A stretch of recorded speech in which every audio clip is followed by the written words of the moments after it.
Premier constat, l'efficacité des moyens mis en place dépend des quartiers. Sur les 15 hotspots de la capitale, les enjeux sont différents. Du côté d'Anderlecht, le bilan est mitigé. On a pu prendre des outils qui fonctionnent très bien pour l'instant au Peterbosch, notamment sanctionner le consommateur, parce qu'il faut lui faire prendre conscience qu'en achetant des produits stupéfiants, il entretient un réseau mafieux qui mène lui-même à l'ultraviolence. Et donc on a pu vraiment prendre des mesures. Ces mesures-là ne fonctionnent pas à la gare du Midi, puisque les consommateurs gare du Midi, c'est un autre type de stupéfiants, et donc ils sont insolvables, et donc on a un peu plus de difficultés de ce côté-là pour agir. L'un des problèmes qui persistent reste le manque de moyens. Le bourgmestre de Saint-Gilles fait état de près de 200 policiers manquants, mais il y a aussi des lacunes au niveau du suivi judiciaire. Le parquet de Bruxelles manque de 40 magistrats. 40. Comment est-ce que vous voulez que les suivis de ces arrestations puissent être faits dans les meilleures conditions?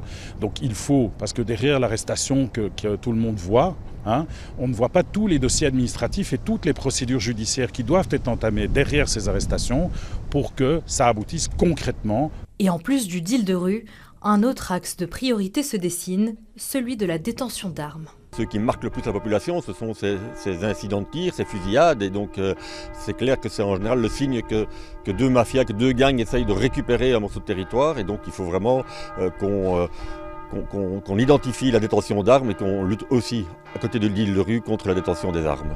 Si pour les communes, ces hotspots sont une priorité, c'est également la même chose pour les trafiquants de drogue.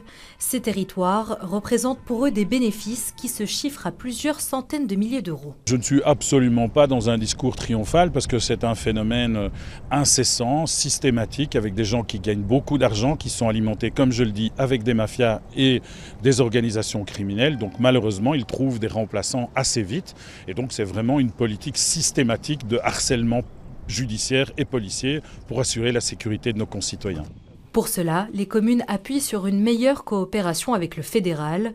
Une réunion est prévue dans une quinzaine de jours avec le Premier ministre Alexander De Croo et les bourgmestres des communes concernées.